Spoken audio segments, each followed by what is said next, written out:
Hello students, देखिए जो आज की हमारी वीडियो है ये है आपकी लॉन्ड्री साइंस में।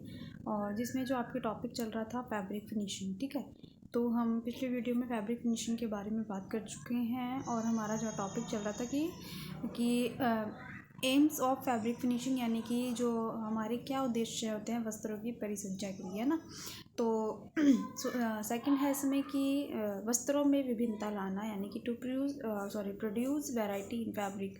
ठीक है, तो विभिन्न वर्ग के रेशो के धागे से बुनकर जब वस्त्र तैयार होते हैं तो एक जैसे ही दिखते हैं, इसलिए परिसज्जा द्वारा वस्त्रों में विभिन्नता लाकर अधिक उपयोगी, आकर्षक एवं रुचिकर बनाया जाता है। यानी कि जब आप अलग अलग कैटेगरी या अलग अलग वर्ग के रेशो से यानी फाइबर से धागे बुनकर आप वस्त्र तैयार करते हो। ठीक है, तो जैसे आप जो गारमेंट होता है वो देखने में सेम ही लगता है, इसलिए कई बार क्या होता है कि वस्त्रों में अलग अलग फिनिशिंग डाल के जो है वस्त्रों में वैरायटी लाई जाती है ना, तो ताकि वो ज़्यादा यूज़फुल रहे, अट्रैक्टिव लगे और इंटरेस्टिंग सा लगे, है ना।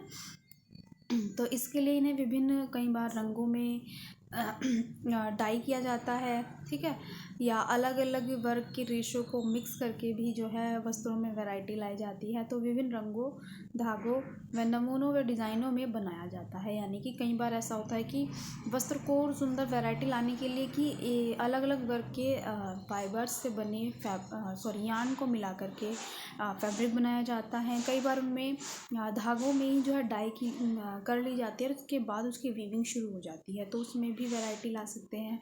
तो उन पे प्रिंटिंग भी कर सकते हैं, एम्ब्रॉयडरी भी की जाती है या डिज़ाइनिंग डाली जाती है। तो इस तरह क्या होता है कि वस्त्रों में जो है वैरायटियाँ लाई जाती है, यानी विभिन्नता लाई जाती है। तो इस प्रकार एक ही वस्त्र में जो है विभिन्न उपयोग के वस्त्र जो है बनाए जा सकते हैं। और सेकंड है आपका कि वस्त्र की उपयोगिता को बढ़ाना, यानी कि जो उसकी यूटिलिटी है उसको इंक्रीज़, यानी इसको और बढ़ाना। तो increase the utility of fabric, कि देखिए वस्त्र को मजबूत, टिकाऊ, सुंदर, कोमल, चिकना या वस्त्र में ताजगी लाने के लिए जो है विभिन्न प्रकार की परिसज्जाएं की जाती हैं। यानी कि वस्त्र को सुंदर, ड्यूरेबल, सॉफ्ट, चिकना बनाने के लिए क्या होता है कि उसमें कई बार जो है वस्त्र में ताजगी लाने के लिए जो है अलग अलग तरह की फिनिशिंग की जाती है, तो जिससे वस्त्र की कार्य क्षमता और उपयोगिता में जो है वृद्धि हो जाती है। तो वस्त्र की खरीदारी किसी न किसी प्रयोजन के लिए की जाती है, जैसे बच्चों की dress, cushion cover, table cloth, upholstery, पर्दे आदि। यानी कि जब व्यक्ति जो है वस्त्र को खरीदता है तो किसी न किसी यूज़ के लिए उसको ध्यान में रखते हुए उसको खरीदता है। कई बार व्यक्ति जो है गारमेंट्स अपने पहनने के लिए खरीदता है। कई बार पहनने के अलावा भी वस्त्रों का बहुत ज़्यादा यूज़ होता है।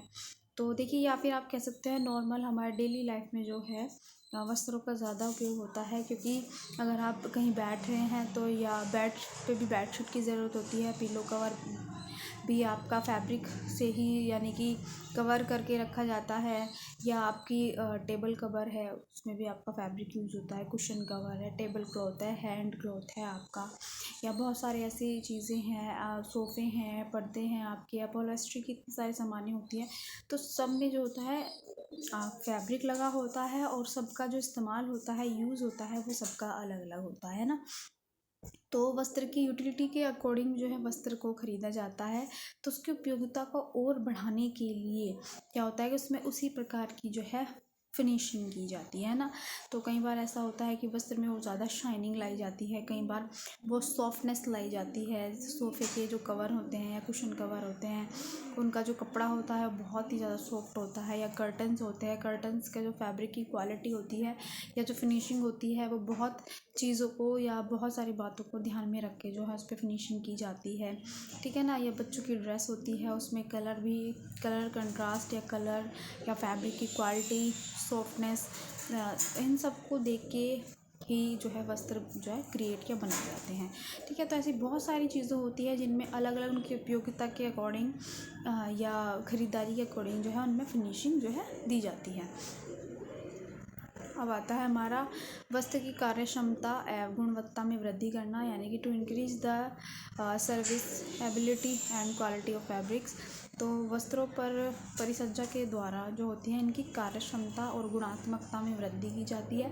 कई बार क्या होता है कि जब तक कपड़ों पे फिनिशिंग ना दी जाए, ना वो देखने में अच्छे लगते हैं, ना ही वो यूज़ में इतने अच्छे हो पाते हैं। तो उनमें अलग अलग तरह की फिनिशिंग डाल के उनकी कार्य क्षमता और उनकी जो क्वालिटी में और ज़्यादा वृद्धि की जाती है। तो जैसे या कुछ जो वस्त्र होते हैं वो स्पेशल पर्पस के लिए ही बनाए जाते हैं, कुछ ऐसे विशेष कार्य के लिए ही बनाए जाते हैं, तो उसमें कुछ अलग या विशेष प्रकार की ही जो है फिनिशिंग डाली जाती है। जैसे फायरमैन का वस्त्र क्या होता है, अग्नि अभेद होता है, यानी कि आग से बचाने के लिए, ठीक है, आग से बचाव के लिए, आग से प्रोटेक्ट के लिए उस पर उस तरह की फिनिशिंग की जाती है। तथा जल से बचाव के लिए जल अभेद वस्त्र बनाया जाता है, यानी कि इसमें वाटर प्रूफ बनाया जाता है। जैसे आपका अम्ब्रेला होता है, या आपका रेन कोट होता है, या आपकी तिरपाल होती है। ऐसी बहुत सारी चीज़ें होती हैं जो वाटर यानी कि पानी से बचाव के लिए जो है इस तरह की फिनिशिंग दी जाती है, ताकि जो व्यक्ति है पानी से बच सके और अपने आप को प्रोटेक्ट कर सके, या व्यक्ति ही नहीं, बहुत सारी वस्तु भी को प्रोटेक्ट कर सके। इसलिए जो है वस्तु के बचाव के लिए भी या पानी से बचाने के लिए भी जो है वाटर प्रूफ फैब्रिक या बहुत सारी चीज़ें बनाई जाती हैं। तो तथा कीड़े, जीवाणु, सूर्य के प्रकाश आदि से बचाव के लिए कई प्रकार की जो परिसज्जाएं देकर वस्त्र की गुणात्मकता और कार्य क्षमता में वृद्धि की जाती है। देखिए कई बार क्या होता है कि एक जगह रखे कपड़े को क्या होता है, फफूंदी, मिल्ड्यू लग जाती है, नमी आ जाती है, मोथ लग जाता है, कपड़ों का कीड़ा होता है वो लग जाता है। तो या मान लीजिए कि बहुत ऐसे गारमेंट्स होते हैं कि आप से कॉटन के, मान लीजिए आप धूप में ज़्यादा देर उनको सुखाते हो डार्क कलर के वस्त्र को, तो क्या होता है कि ज़्यादा देर धूप में आप उसको रख के सुखाते हो, तो क्या होता है उसका कलर फेड हो जाता है ना, कलर फास्टनेस उसकी वीक हो जाती है, तो उसका कलर फेड हो जाता है। तो ऐसे ही बैक्टीरिया से बचाव के लिए, कीड़े से, सूर्य के प्रकाश से बचाव के लिए कई प्रकार की जो है परिसज्जाएं दी जाती हैं, ताकि इन चीज़ों का उस वस्त्र पर कोई इफेक्ट ना पड़े। तो कई प्रकार की परिसज्जाएं देकर वस्त्र की गुणात्मकता और कार्य क्षमता में जो है वृद्धि की जाती है। अब आता है वस्त्र का रख रखाव सरल करना, to simplify the maintenance of fabric. तो परिसज्जा द्वारा वस्त्रों को इस प्रकार से परिष्कृत कर उपभोक्ता के सामने पेश किया जाता है, ताकि कम समय, कम शक्ति और कम मेहनत में ताज़ा और नवीन व सुंदर वस्त्र जो है बना रहे।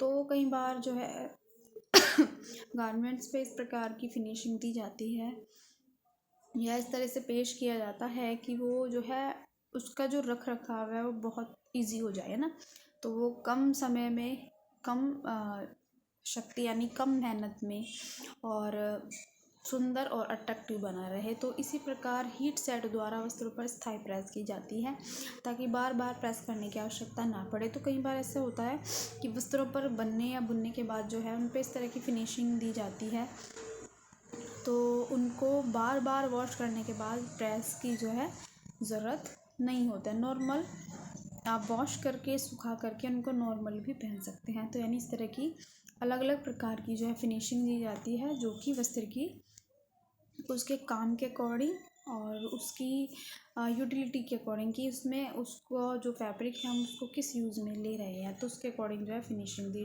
जाती है। लास्ट है कि वस्त्र को कड़ा करना तथा वजन बढ़ाना, तो increase the stiffness and weight of fabric. तो देखिए बुनाई प्रक्रिया के पश्चात वस्त्र सामने आते हैं, और अतः वस्त्र ढीले ढीले लिजलिजे होते हैं। इनका आकार भी ऐसे टेढ़ा मेढ़ा रहता है, और इन्हें उपयोगी बनाने के लिए क्या होता है, इन्हें कड़ा करना, मुलायम करना आदि की फिनिशिंग दी जाती है। तो यानी जब फैब्रिक जो है बुन जाता है, तो कई बार क्या होता है वीविंग प्रोसेस में जो बुनाई होती है वो ढीली ढीली होती है, ठीक है, उनमें गैप होता है। तो इस तरह की बहुत सारी, या थोड़ा टेढ़ा बना जाता है, जो सैलवेज होती हैं वो सीधी नहीं हो पाती हैं, तो इस तरह का टेढ़ा मेढ़ा रहता है। तो इन्हें उपयोगी बनाने के लिए, इन्हें अच्छा बनाने के लिए क्या करते हैं, जैसे मान लीजिए कपड़े में गैप है, ठीक है ना, उसमें बहुत, या लाइट वेट है वो, तो उसमें क्या करते हैं, उसमें किसी भी ऐसे मटेरियल का यूज़ किया जाता है, ऐसे पदार्थ का यूज़ किया जाता है, ताकि जो खालीपन है उसको भरा जा सके, या वीविंग जो खाली रह गई हैं बुनाइयों को भरा जा सके और वो दिखे भी ना, है ना। तो इस तरह की उन्हें फिनिशिंग दी जाती है। तो या कई बार जो कपड़ा होता है वो बहुत लटका लटका सा होता है, तो उसे कड़ापन देने के लिए या कपड़े में सॉफ्टनेस डालने के लिए, कई बार खुरदुरा सा लगता है कपड़ा टाइट टाइट, तो उसमें सॉफ्टनेस लाने के लिए, ताजगी लाने के लिए बहुत सारी चीज़ें यूज़ की जाती हैं। जैसे स्टार्च का यूज़ होता है आपके कपड़ों को एक कड़ापन देना। मांड का काम भी यही होता है। गोंद क्या करती है, मांड और गोंद वस्त्र में भराव उत्पन्न करते हैं, यानी एक जो गैप होता है गैप को भर देती है, खाली स्थान जो होता है। अरारोट आदि का या गोंद अरारोट आदि का जो उपयोग किया जाता है, परंतु ये वस्त्र जो होते हैं कड़े हो जाते हैं इनसे, तो इन्हें मुलायम बनाया जाता है, क्योंकि जब कड़े वस्त्र पहनते हैं तो व्यक्ति को इरिटेशन होने लगती है, तो इन्हें मुलायम बनाने की आवश्यकता होती है। और इसके लिए इन्हें क्या करते हैं, ग्लिसरॉल, मोम, पैराफिन आदि को लगाया जाता है, ताकि जो है इसको और ज़्यादा सॉफ्ट बनाया जाता है ना। तो स्टूडेंट्स, कई बार आपने देखा कि जो सिल्क के फैब्रिक होते हैं तो वो बहुत लाइट वेट होते हैं, तो उनको कभी कभी भारीपन देने के लिए उनमें गोंद का जो है यूज़ किया जाता है, ताकि उनमें हैवीनेस ला सके।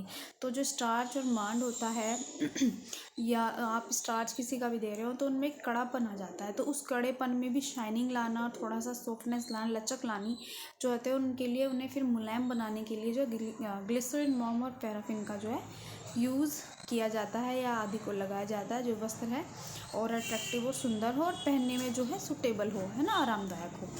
तो स्टूडेंट्स, जो आज की हमारी वीडियो का टॉपिक है, जो हमारी फैब्रिक फिनिशिंग के उद्देश्य हैं या एम्स है, वो इस वीडियो में कंप्लीट हो चुके हैं। मैं आपको नेक्स्ट वीडियो में दूसरा टॉपिक जो है बताऊँगी।